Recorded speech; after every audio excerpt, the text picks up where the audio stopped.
Hello everyone, bridge course preparation क्लासमा तपाईँहरूलाई स्वागत छ। र हामी चाहिँ ब्रिज कोर्समा साइन्सको क्वेसन्सहरू हेरेर आएको थियौँ है, र हामी त्यही कुरालाई कन्टिन्युटी दिन गइरहेछौँ। अब पहिलो क्वेसन्स हेरौँ हाम्रो के छ। If you increase the voltage across resistor what happens to the current भनिरहेछ। यदि हामीले चाहिँ रेजिस्टरको एक्रस भोल्टेज इन्क्रिज गरायौँ भने करेन्ट के हुन्छ भनेर भनिरहेछ। हामीलाई के थाहा छ त, V is equals to IR हो। यदि मैले रेजिस्टरको भ्यालुलाई कन्स्टेन्ट राखेँ भने V is directly proportional to I हुन्छ, अथवा के भन्न सकियो भने I is directly proportional to V हुन्छ। किनभने भोल्टेज नभई त्यहाँनिर करेन्ट उत्पन्न हुन सक्दैन। ठिक छ, जब त्यहाँनिर भोल्टेज आउँछ त्यहाँनिर के आउने हो त, करेन्ट आउने। जति धेरै भोल्टेज हुन्छ, भोल्टेज भनेको के हो त, सोच्नुस् कि यो पोइन्टबाट यो पोइन्टमा तपाईँले चार्ज मुभ गराउनु पर्ने छ। अब चार्जमा तपाईँले इनर्जी दिनुहुन्छ हैन। भोल्टेज भनेको चाहिँ इनर्जी दिनु, चार्जलाई एउटा पोइन्टदेखि अर्को पोइन्टसम्म मुभ गराउनको लागि इनर्जी दिनु हो। ठिक छ, भनेपछि यदि हामीले धेरै इनर्जी दियौँ भने धेरै चार्जेसहरू पनि हिँड्न सक्छ अगाडि हैन त। धेरै इनर्जी दियौँ भने धेरै चार्जेसहरू अगाडि हिँड्न सक्छ। थोरै इनर्जी दिउँ भने थोरै चार्जेसहरू अगाडि हिँड्न सक्छ। भनेपछि यदि मैले भोल्टेज इन्क्रिज गराएँ भने करेन्ट पनि इन्क्रिज हुने रहेछ। ठिक छ, त्यसैले अप्सन सी हुन्छ। Sita weighs 40 kg if she climbed 3 meters high stairs in 10 seconds what is her power भनेर सोधिरहेछ। सीता भन्ने एकजना केटी छ, उनको वेट चाहिँ 40 kg रहेछ। यदि उनले 3 मिटर हाई स्टेयर चाहिँ 10 सेकेन्डमा क्लाइम्ब गरिन् भने तिनको पावर कति छ भनेर सोधिरहेछ। अब 3 मिटर हाई स्टेयर्समा पुगिसकेपछि त त्यहाँनिर पोटेन्शियल इनर्जी आउने हो। पोटेन्शियल इनर्जीको भ्यालु के हुन्छ, mgh हुन्छ। m भनेको 40, सपोज एक्सेलरेसन ड्यु टु ग्राभिटीलाई 10 सपोज गरौँ। 3 मिटर हाई चढेको छ भने चाहिँ 3 कति भयो त, 1200 जुल भयो। अब पावर भनेको इनर्जी बाइ टाइम हुन्छ। पोटेन्शियल इनर्जी भनेको 1200 छ, टाइम भनेको 10 सेकेन्ड छ भने चाहिँ 120 वाट हुने रहेछ। अप्सन डी चाहिँ हाम्रो करेक्ट एन्सर हुन जान्छ। अर्को क्वेसन छ, the temperature at which Fahrenheit scale reading is double of Celsius scale reading. ठिक छ, फरेनहाइट स्केल रिडिङ चाहिँ सेल्सियस स्केल भन्दा डबल हुने कुन टेम्परेचर हो सोधिरहेछ।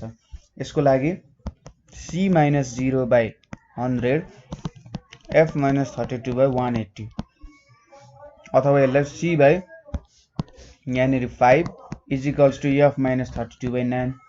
अब यसले क्वेसनले के सोधिरहेछ भन्दा Fahrenheit scale reading is double of Celsius scale reading सोचिरहेछ हैन। Fahrenheit scale reading is double of Celsius scale reading. सेल्सियसमा जति आयो त्यसको ठ्याक्कै डबल देखाउने। सपोज गरौँ F is equals to 2C हुन्छ भनेर है। F is equals to 2C हुन्छ भनेर सपोज गरौँ। C/5 भनेको 2C - 32/9 हुन्छ। 9C भनेको 10C माइनस यहाँनिर 5 2 जा 10, 5 3 जा 15 हुने भयो। 150 इज इक्वल्स टु C हुने भयो। ठिक छ, C को भ्यालु कति आयो त, सेल्सियस डिग्रीको 150 आउन गयो। सेल्सियसको यति हुन्छ भने फरेनहाइटमा कति हुने भयो, 2C भनेपछि 300 डिग्री फरेनहाइट हुने भयो। क्वेसनले हामीले के सोधेको थियो, Fahrenheit scale reading is double of Celsius scale reading भनेर सोधिरहेछ। भनेपछि यहाँनिर हाम्रो एन्सर चाहिँ के हुन गयो त भन्दा, यदि 300 डिग्री फरेनहाइट भयो भने Celsius scale reading 150 degree Celsius हुने रहेछ। जस्तै त्यहीँनिर भ्यालु हालेर हेर्न सक्नुहुन्छ। 300 फरेनहाइट हाल्नुमा यहाँ 32 छ, यहाँनिर 9 छ भनेपछि 8 यहाँनिर कति हुन्छ, 9 8 7 6 260/9 9 कति हुन्छ यहाँनिर, हामीले 300 फरेनहाइट हान्यौँ अनि यहाँनिर चाहिँ 268 आयो। यो भनेको 9 2 जा 18 9 2 जा 18 भयो, 88 आयो।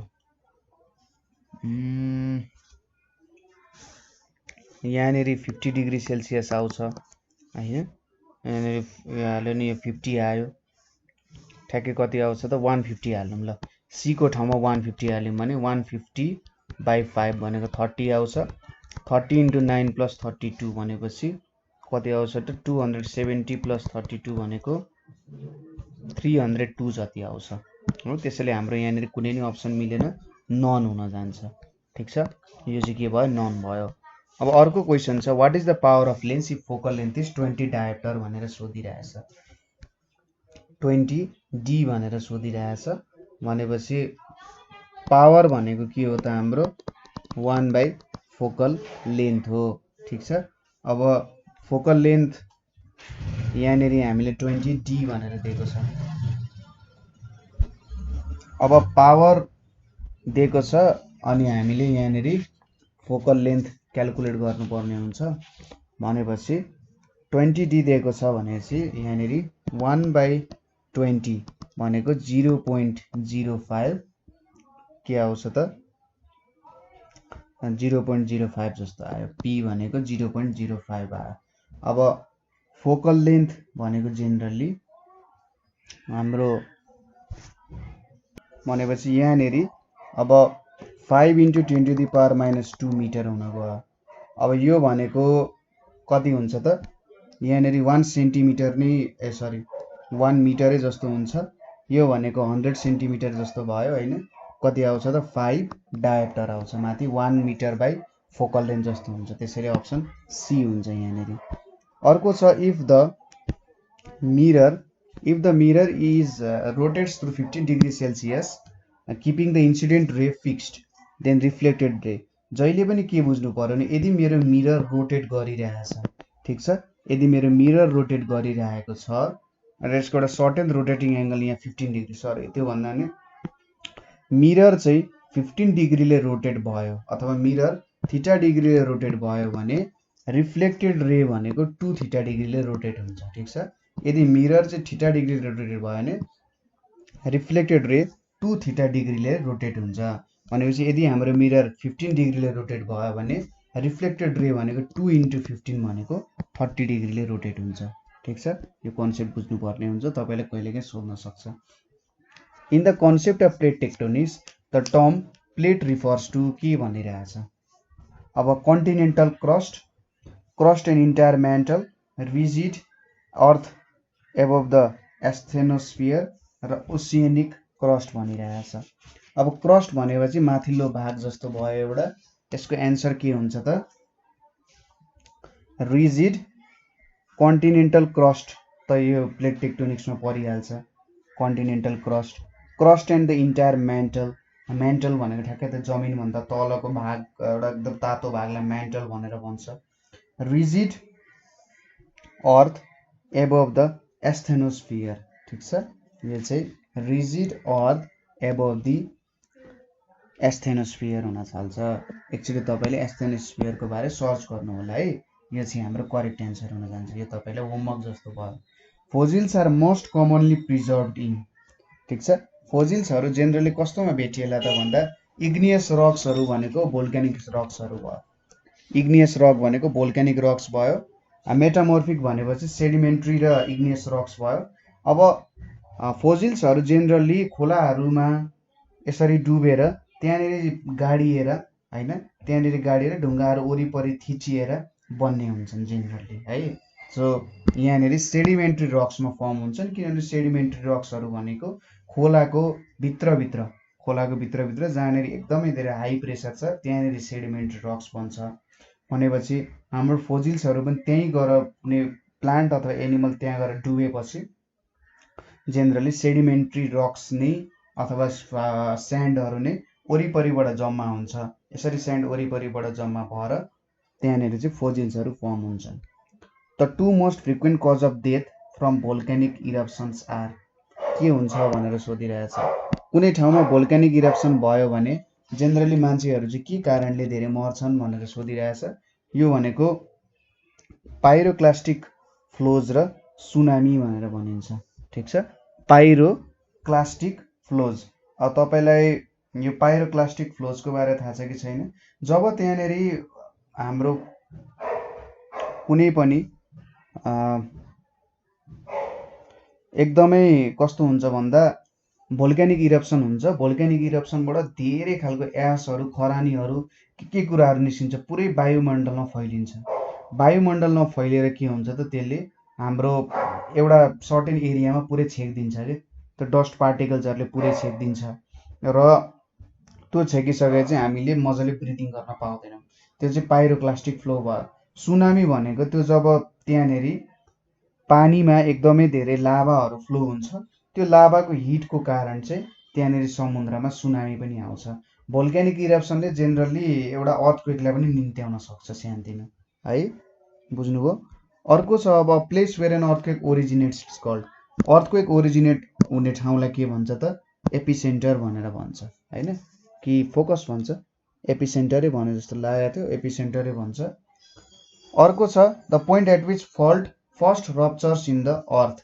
जहाँनेरि अर्थक्वेक फर्स्ट रप्चर्स अथवा फर्स्टमा चाहिँ जहाँनेरि एउटा फुट्छ नि, मूल फुट्ने ठाउँ जस्तो कहाँनेरि मूल फुट्छ भनेर सोधिरहेछ, त्यो भनेको चाहिँ हाइपोसेन्टर भन्छ। हाइपोसेन्टरमा मूल फुट्छ, एपिसेन्टरमा चाहिँ अर्थक्वेक ओरिजिनेट हुन्छ, ठिक छ। अर्को छ geologist consider the earth to be 4.6 billion years old. If you contact to 4.6 billions by counting one number every second how long would it take, ठिक छ। सुरुमा अब तपाईँले 4.6 बिलियनलाई लेख्नु सक्नु पर्यो। सुरुमा यहाँनिर 4.6 बिलियन भनेको 4.6 इन्टु 1 बिलियनमा कति जिरोज हुन्छ त्यो कुरा लेख्नु पर्यो। 1 बिलियनमा चाहिँ हाम्रो generally ones, tens, 100, 1000, 10,000, 100,000, million, 10 million, 100 million, 1000 million, billion भनेपछि लगभग कतिवटा जिरोज हुन्छ त 4.6 ones, tens, 100, 1000, 10,000, 100,000, million, 10 million, 100 million, billion भनेपछि यति एउटा जिरोजहरू हुने रहेछ 1 बिलियनमा, होइन। अब तपाईँलाई चाहिँ एउटा नम्बर काउन्ट गर्नको लागि 1 सेकेन्ड लाग्छ भने यति नम्बर काउन्ट गर्नको लागि त यति नै सेकेन्ड लाग्यो, होइन। डिभाइडेड बाई अब इयर्समा 1 सेकेन्डमा 60 मिनट, सरी 1 मिनटमा 60 सेकेन्ड हुन्छ। 60 मिनटमा यो भयो, यो मैले केमा कन्भर्ट गरेँ त 1 घन्टामा कन्भर्ट गरेँ, यो 1 दिन भयो, यो 365 भयो, होइन। यसरी निकाल्न सक्यो। अब यहाँनिर 4.6 इन्टु वान्स 1 2 3 4 5 6 7 8 9 डिभाइडेड बाई के गर्नु पर्यो त 365 डिभाइडेड बाई 24 डिभाइडेड बाई 3600 गर्यो भने लगभग यसले चाहिँ 145.86 इयर्स भनेपछि 146 वर्ष लाग्ने रहेछ।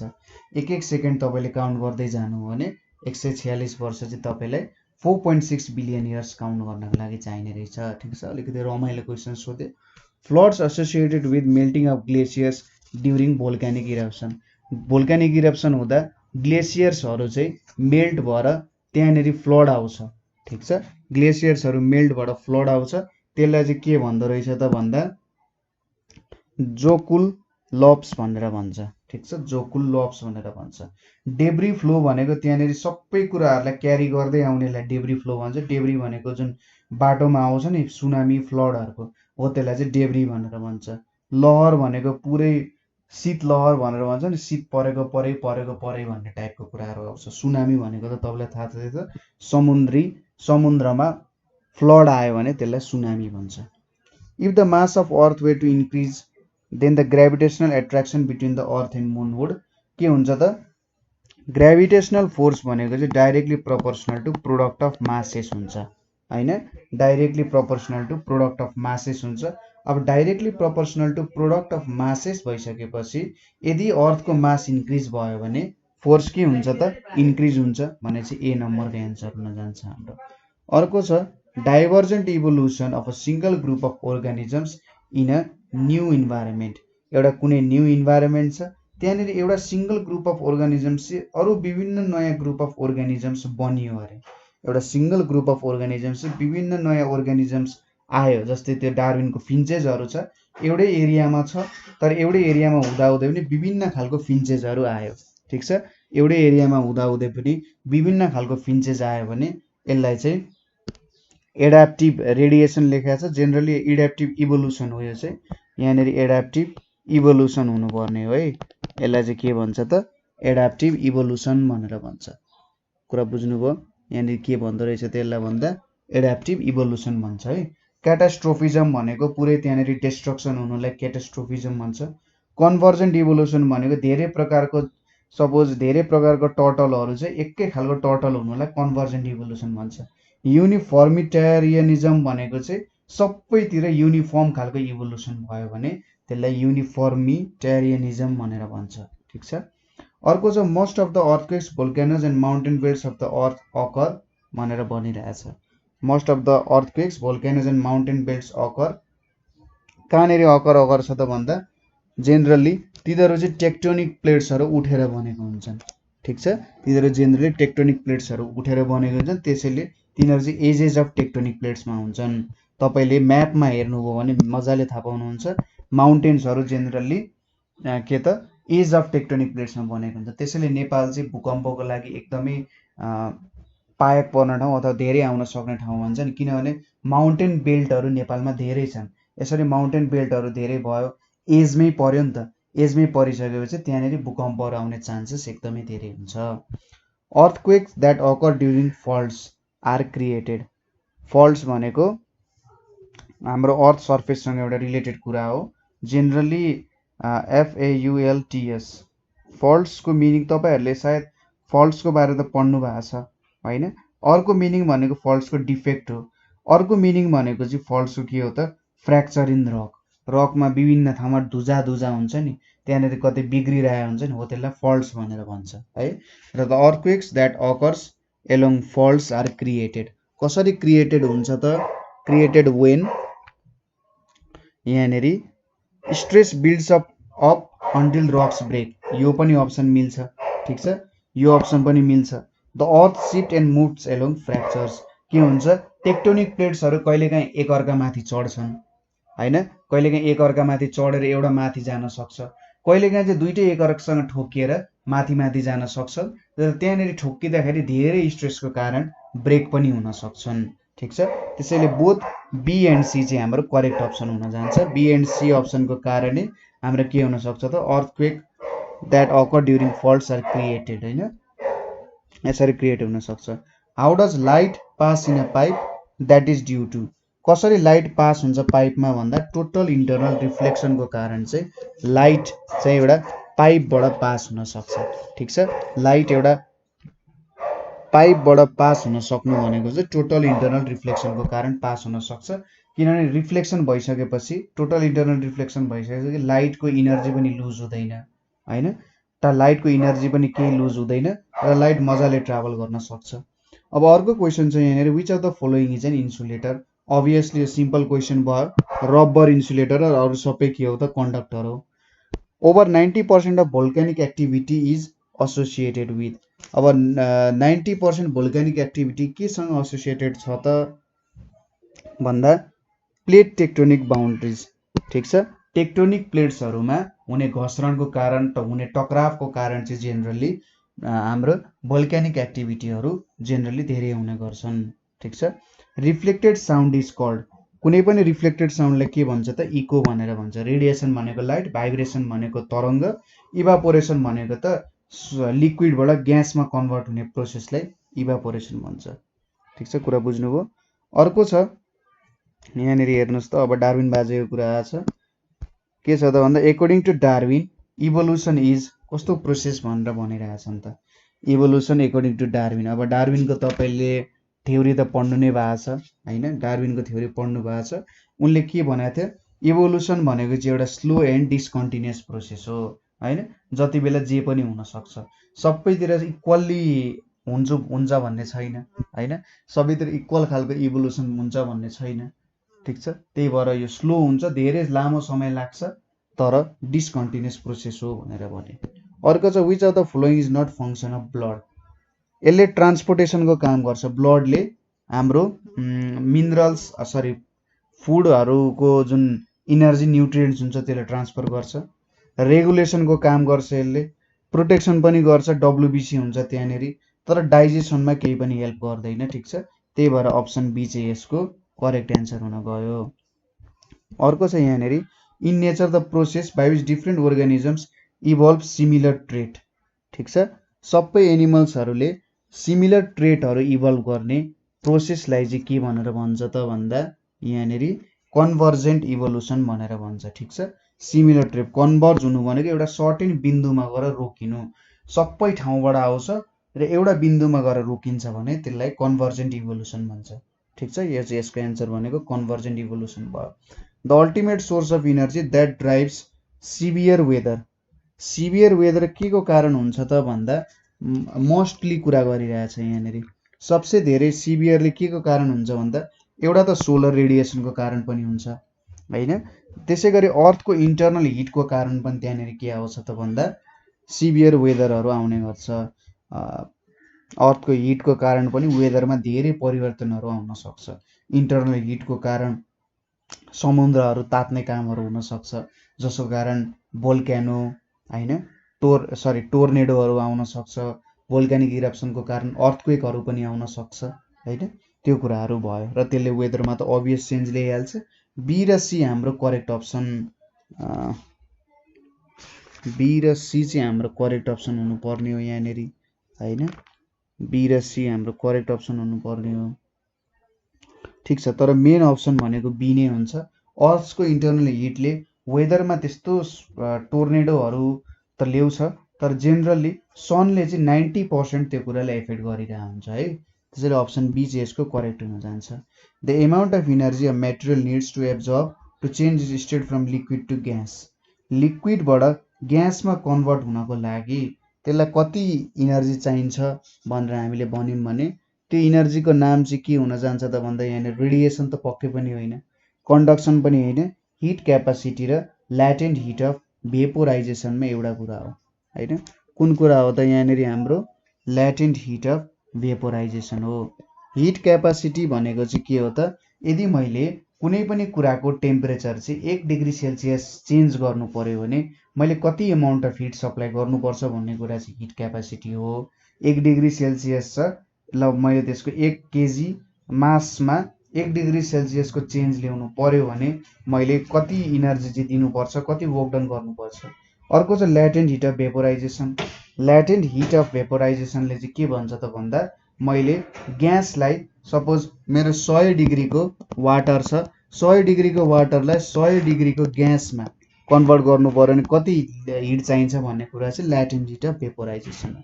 ठिक छ, अर्को छ pressure at a point in the atmosphere. कुनै पनि प्रेसर छ, एटमोस्फियरमा प्रेसर छ भने त्यसले के कुरा दिन्छ त भनेर सोधिरहेछ। अब यसले पहिलो अप्सन छ weight of the atmosphere above the point.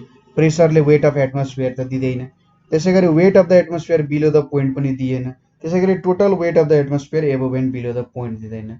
प्रेसरले के दिन्छ त त्यहाँनेरि कति फोर्स पर युनिट एरिया लाग्छ त, त्यो पोइन्टमा कति फोर्स पर युनिट एरिया त कुनै बडीमा लाग्छ भन्ने कुरा दिन्छ। त्यसैले यहाँनेरि कुनै पनि अप्सन मिलेन गएन, त्यसैले नन अफ द एबभ भयो हैन। Most of what we call weather occurs in. Weather भन्ने कुरा चाहिँ जेनरली कहाँनेरि अकर गर्छ भनेर हामीलाई कसैले सोध्यो भने यसको एन्सर भनेको चाहिँ के हुन्छ त ट्रोपोस्फियर हुन्छ। ठिक छ, कहाँ अकर गर्छ त ट्रोपोस्फियर। अब ओजोनोस्फियर भनेको तपाईँलाई थाहा छँदैछ के हो त, ओजोनोस्फियर भनेको चाहिँ त्यहाँनेरि ओजोन लेयर हुन्छ। ठिक छ, ओजोन लेयर हुन्छ। अब अर्को छ हाम्रो यहाँनेरि स्ट्राटोस्फियर भनेर छ। अब स्ट्राटोस्फियर भनेको चाहिँ के हो भन्दा जेनरली 10 to 15 देखि 50 किलोमिटरसम्म यो चाहिँ त्यति लामो हुन्छ। ठिक छ, र यो माथि चाहिँ मेजोस्फियर हुन्छ र यो चाहिँ upper most part of atmosphere हो। अब मेजोस्फियर भनेको चाहिँ डाइरेक्टली अब थर्मोस्फियर हुन्छ हैन, यसलाई चाहिँ एबभ थर्मोस्फियर हुन्छ। अब मिटियोरोलोजीको कुरा गर्ने हो, हावाको कुरा गर्ने हो भने स्ट्राटोस्फियर भन्दा माथिको कुरालाई भन्छ। अब अर्थ क्रस्टको कुरामा गर्ने नि एस्थेनोस्फियर, एस्थेनोस्फियरको तल हुन्छ, सरी एस्थेनोस्फियरको कहाँ हुन्छ त तल हुन्छ। अब एस्थेनोस्फियर भनेको के हो त अर्थको अप्पर मेन्टल, अर्थको अप्पर मेन्टल र लिथोस्फियर भन्दा तल। लिथोस्फियर भनेको हाम्रो क्रस्ट भयो, ठिक छ। लिथोस्फियर भनेको हाम्रो क्रस्ट भयो जेनरली। क्रस्ट भन्दा तल एस्थेनोस्फियर हुन्छ हैन, तल के हुन्छ त एस्थेनोस्फियर हुन्छ र एस्थेनोस्फियरको बिलो के हुन्छ त मेजोस्फियर हुन्छ। यदि जियोलोजीको कुरा गर्ने, एटमोस्फियरको कुरा गरिरहेको थिएँ भने त्यो कुराहरू मैले अगाडि भनिसकेँ। अर्को छ यहाँनेरि the basic distribution of hit and therefore temperature of the earth is primarily a function of, के को कारण चाहिँ जेनरली डिस्ट्रिब्युसन अफ हिटहरू चाहिँ मेन्टेन भइरहेको हुन्छ अर्थको एटमोस्फियरमा भनेर सोधिरहेको छ यहाँ। यसको एन्सर भनेको चाहिँ ल्याटिट्युडको कारण हुन्छ, किनभने ल्याटिट्युड अनुसार हाइट अनुसार चाहिँ जेनरली के हुन्छ त त्यहाँनिर हिटहरू कसरी डिस्ट्रिब्युट भइरहेछ, कसरी हुने हो भन्ने कुराहरू डिटरमाइन भइरहेको हुन्छ है। सो ल्याटिट्युड अनुसार चाहिँ हिट, अब जस्तै धेरै ल्याटिट्युड भयो, धेरै हाइटमा गयौँ भने हिट थोरै हुन्छ, हामीले कोल्ड फिल गर्छौँ नि, त्यस्तै कुराहरू हो।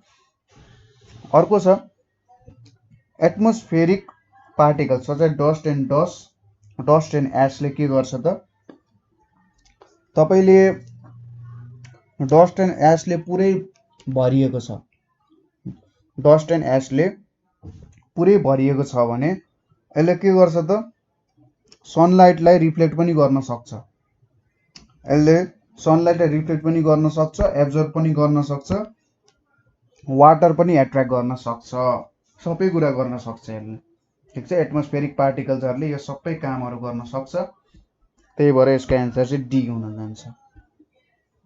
अर्को छ यहाँनेरि of the following gases which is classified as a variable amount of gas, कुन चाहिँ ग्यास चाहिँ भेरिएबल एमाउन्टमा प्रेजेन्ट हुन्छ होला भन्ने कुरा भयो। अब भेरिएबल एमाउन्टमा प्रेजेन्ट हुने ग्यास भनेको चाहिँ अरू कुनै नभएर वाटर भेपर नै हो। किन भन्दा सनले हिट गर्यो सीहरूलाई, सीमा हिट गरिसकेपछि त्यहाँनिर के हुन्छ त वाटर भेपर बढी हुन्छ। अब एटमोस्फियरमा वाटर भेपर बढ्यो, पानी परेपछि के हुन्छ वाटर भेपरको एमाउन्ट घट्यो, आर्गोन हिलियम अक्सिजनको एमाउन्ट त्यही हुन्छ, तर वाटर भेपरको एमाउन्ट चेन्ज भइरहेको हुन्छ। अर्को छ which part of atmosphere shields earth surface from ultraviolet भन्दाखेरि ओजोनोस्फियरले गर्छ, किनभने ओजोनोस्फियरमा ओजोन लेयर हुन्छ, ओजोन लेयरले चाहिँ हार्मफुल रेडिएसनबाट बचाउने काम गर्छ।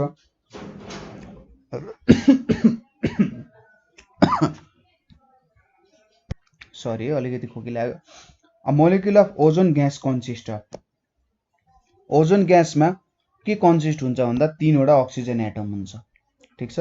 ओजोन ग्यासमा 3वटा अक्सिजनको एटम्स हुन्छ। अर्को छ the layers of atmosphere are defined by, different layer of एटमोस्फियरलाई कसरी डिफाइन गरिएको छ त भन्दाखेरि जेनरली अल्टिट्युडले डिटरमाइन गर्छ, त्यो पनि एउटा हुन जान्छ। टेम्परेचर चेन्जले पनि गर्दैन, देयर ग्यासियस कन्जम्सन कम्पोजिसन हैन। अब अल्टिट्युड अनुसार डिटरमाइन हुन्छ, कति माथि छ भन्ने कुरामा डिटरमाइन गर्छ भनेपछि के अनुसार डिटरमाइन हुने भयो त भन्दा टेम्परेचर चेन्ज अनुसार डिटरमाइन हुने भयो, ठिक छ। के अनुसार डिटरमाइन हुने भयो त टेम्परेचर चेन्ज अनुसार चाहिँ यहाँनेरि डिटरमाइन हुने रहेछ, ठिक छ, यो अनुसार डिटरमाइन हुन्छ। अर्को छ the number of chambers present in heart, हार्टमा जम्मा जम्मी 4वटा चेम्बर हुन्छ, right ventricle, left ventricle, right auricle, left auricle, त्यसैले 4वटा चेम्बर हुन गयो। Electrical switches are made from group of plastics, कसरी बन्छ त इलेक्ट्रिकल स्विचेस भन्दाखेरि जेनरली यसलाई चाहिँ थर्मोसेटिङ प्लास्टिक्सहरूबाट बनाइन्छ। यो प्लास्टिक्सहरूले चाहिँ आफ्नो जेनरली सेप चेन्ज गर्दैन, थर्मोप्लास्टिक्सहरूले चाहिँ हिट दियो भने सेप चेन्ज गर्न सक्छन्, ठिक छ, त्यसैले थर्मोसेटिङ प्लास्टिक युज गरिएको हुन्छ। अर्को छ which planet takes more time to complete 1 rotation to its axis then to complete 1 revolution around the sun, आफ्नै एक्सिसमा घुम्नको लागि चाहिँ धेरै समय लाग्छ सनको वरिपरि भन्दा, भन्छ त्यस्तो प्लानेट कुन हो त भन्दाखेरि भिनस भनेको चाहिँ त्यस्तो प्लानेट हो, ठिक छ। अर्को छ यहाँनेरि हेरौँ particulates that readily absorb water are describe being, particles है, पार्टिकल्स जसले चाहिँ रेडिली नै वाटर अब्जर्भ गर्न सक्छन्, वाटर अब्जर्भ गर्न सक्ने पार्टिकलहरूलाई चाहिँ के भनेर भन्छ त हाइग्रोस्कोपिक भनेर भन्छ। हाइड्रोफोबिक भनेको त्यहाँनेरि वाटरको प्रेजेन्स राम्ररी छैन, ठिक छ, वाटरको प्रेजेन्स राम्ररी छैन भन्नाले त्यसलाई हाइड्रोफोबिक भनेर भन्छ। त्यसै गरी हाइड्रोस्कोपिक, हाइड्रोस्कोपिक भनेको चाहिँ के हो त हाइग्रोस्कोपिक नै हाइग्रोस्कोपिक भन्नु नै हाइड्रोस्कोपिक भन्नु हो है, एउटै कुरा हो, यो दुईटै कुरा एउटै हो। हाइड्रोस्कोपिक चाहिँ यदि हामीले स्पेलिङ मिस्टेक लेख्यौँ भने हाइग्रोस्कोपिकको जेनरली हाइड्रोस्कोपिक भनेर लेखिन्छ। हाइग्रोस्कोपिकको स्पेलिङ मिस्टेक भनेको चाहिँ हाइड्रोस्कोपिक हो है। Which of the following is or are considered as thermal layer भनेर भनिरहेछ। कुनलाई चाहिँ थर्मल लेयरको रूपमा यहाँनिर लिइन्छ भन्दाखेरि ट्रोपोस्फियरलाई चाहिँ थर्मल लेयरको रूपमा लिइन्छ, ठिक छ। अर्को छ which of the following layer corresponds to heterosphere, ठिक छ, कुन लेयरले चाहिँ हेटेरोस्फियरको रूपमा करेस्पोन्ड गर्छ भनेर भनिरहेछ। अब हेटेरोस्फियर भनेको त्यहाँनिर चाहिँ एकदमै धेरै एयरको कम्पोजिसन, विभिन्न टाइपको एयरको कम्पोजिसन छ र यो चाहिँ जेनरली अर्थको सर्फेस भन्दा लगभग 70 किलोमिटर जति माथि छ। त्यो कुनलाई चाहिँ हेटेरोस्फियर भन्दो रहेछ त भन्दाखेरि थर्मोस्फियरलाई चाहिँ हेटेरोस्फियर भनेर भन्दो रहेछ, ठिक छ, थर्मोस्फियरलाई हेटेरोस्फियर भन्दो रहेछ। त्यसपछि अर्को छ a cycle of moon phase can be seen from the earth because, मुनको साइकल फेज अथवा मुनको फेज अर्थबाट देख्न सक्नुको कारण के हो त भन्दा मुन रिभल्भ्स एराउन्ड द अर्थ। जति बेला मुन रिभल्भ्स एराउन्ड द अर्थ हुन्छ त्यो बेला चाहिँ हामीले देख्न सक्छौँ, किनभने डिफ्रेन्ट ठाउँमा ऊ आफ्नो एक्सिसमा पनि घुमिरहेको हुन्छ र अर्थको वरिपरि पनि घुमिरहेको हुन्छ हैन। Moon's distance from earth changes at a predictable rate, त्यो कुरा होइन, मुन्स एक्सिस इज टिल्टेड त्यो भएर पनि देख्ने होइन। मुन्स स्पिन युनिट एक्सिस त सबै आफ्नो एक्सिसमा घुमि नै रहेका हुन्छन्। मुन रिभल्भ्स एराउन्ड अर्थ, यदि मुन चाहिँ आफ्नै एक्सिसमा मात्रै घुम्ने हो, अर्थको वरिपरि रोटेट हुने थिएन भने हामीले त्यो देख्ने थिएनौँ र विभिन्न ठाउँमा विभिन्न पोजिसनमा देख्छौँ नि त हामीले, त्यसैले moons revolve around is axis. अब 1 लाइट इयर भनेको कति डिस्टेन्स हो भन्दा लाइटले 1 वर्षमा ट्राभल गर्ने डिस्टेन्स कसरी भेट्ने त भेलोसिटी अफ लाइट भनेको डिस्टेन्स अपन टाइम हो। अब 1 वर्षमा ट्राभल गर्ने डिस्टेन्स भनेको भेलोसिटी अफ लाइट भनेको 3 × 10⁸ हुन्छ हैन, यहाँनिर मिटर पर सेकेन्ड छ। टाइम भनेको 1 वर्ष लियो भने 1 वर्षमा 365 दिन हुन्छ, 1 दिनमा 24 घन्टा हुन्छ, 1 घन्टामा 60 मिनट, 1 मिनटमा 60 सेकेन्ड हुन्छ है। अनि यसपछि यति मल्टिप्लाई गरिसकेपछि हामीले ठ्याक्कै डिस्टेन्स भेट्न सक्छौँ। अब त्यो डिस्टेन्सको भ्यालु तपाईँले ठ्याक्कै यति क्यालकुलेट गर्नु होला, डिस्टेन्स तपाईँले आफै भेट्न सक्नुहुन्छ। अर्को छ the apparent daily path of the sun changes with the season. The apparent के भनिरहेछ त apparent daily path of sun changes with the seasons because earth axis is tilted हैन। अर्थ एक्सिस टिल्टेड भएको कारण त्यहाँनेरि चाहिँ के हुन्छ त सिजन्सहरू, विभिन्न सिजन्सहरू डिफ्रेन्ट ठाउँमा डिफ्रेन्ट सिजन्सहरू देखिन्छन् भन्न खोजे हो। Earth distance from the sun changes त्यसले पनि असर पार्छ। सन रिभल्भ्स, सन अब आफ्नो ग्यालेक्टिक सेन्टरमा रिभल्भ गरिरहेको हुन्छ। सन रोटेट्स, रोटेट त रोटेट गरि नै रहेको हुन्छ, त्यसले त केही फरक पार्दैन। सनले हरेक डिरेक्सनमा हरेक ठाउँमा के भइरहेछ त इक्वल्ली हिट दिने हुन्छ, सबैतिर इक्वल एमाउन्ट अफ हिट नै बाँडिरहेको हुन्छ है। त्यसैले अर्थ एक्सिस टिल्टेड भएको कारण हाम्रो सिजनहरू डिफ्रेन्ट ठाउँमा डिफ्रेन्ट सिजनहरू आउँछ। अर्को छ which of the following galaxies अब पार्टली फ्ल्याट एन्ड ल्युमिनस सेप, लगभग आधी उधी फ्ल्याट भएको र एकदम चम्किलो सेप भएको ग्यालेक्सी चाहिँ कुन हुन्छ भनेर यहाँनिर सोधिरहेछ। यसको एन्सर भनेको चाहिँ हाम्रो सी हुन जान्छ, इलिप्टिकल ग्यालेक्सिजहरू हैन, हल्का फ्ल्याट हुन्छ, अन्डा जस्तो अन्डा आकारको ग्यालेक्सिजहरूलाई भन्छ elliptical galaxies. Group of stars arranged in some recognizable shapes, त्यसलाई चाहिँ के भन्छ त जेनरली एउटा रेकग्नाइजेबल सेपमा छ भने त्यसलाई जेनरली कन्स्टिलेसन भनेर भन्छ, तर यहाँनिर कन्स्टिलेसन भन्ने अप्सन छैन, त्यसैले नक्षत्र अथवा हाम्रो जुन राशिफलहरू हेर्ने ताराहरू छन् त्यस्तो भयो। Dash is the essential element for development of root hair in plants, अब कुन चाहिँ इलिमेन्ट रुट हेयर इन प्लान्ट्सको लागि एकदमै धेरै इम्पोर्टेन्ट छन् होला, तपाईँले यसको लागि फर्टिलाइजर्स च्याप्टरमा चाहिँ अलिकति मजाले पढ्नु होला प्रपर्टिजहरू। फस्फोरस चाहिँ रुट हेयर डेभलपमेन्टको लागि एकदमै धेरै इम्पोर्टेन्ट छ, जसले चाहिँ विभिन्न न्युट्रिएन्ट्सहरू रुटबाट अब्जर्भ गर्न सक्छ। अब iron reacts with oxygen to produce rust के हुन्छ त iron plus O2 plus water react हुन्छ मोइस्चर बिना फेरि रस्ट बन्दैन मोइस्चर चाहिन्छ रस्ट हुन र यसले चाहिँ Fe2O3.XH2O बनाउँछ यो भनेको चाहिँ के हुन्छ रस्ट हुन्छ यसरी रस्टको फर्मेसन हुन्छ name the gas from which a star is form generally star form हुनको लागि चाहिने ग्यास भनेको चाहिँ हाइड्रोजन हो हैन जेनरली के हो त हाइड्रोजनबाट स्टार फर्मेसन भइरहेको हुन्छ है हिलियम मैले लेखिन किनभने हिलियम एकदमै थोरै अमाउन्टमा हुन्छ अर्को छ meiosis cell division occurs in meiosis र माइटोसिसको बारे तपाईले बायोलोजीमा पढ्नु भएको छ मियोसिस सेल डिभिजन भनेको जेनरली रिप्रोडक्टिभ पार्टहरुमा अकर भइरहेको हुन्छ ठीक छ अर्को छ what is the basic difference between ultraviolet visible and infrared radiation भन्दा हाफ लाइफ भनेको चाहिँ के हो यिनीहरु डिके हुने यिनीहरु लाइट डिके हुँदैन कहिले पनि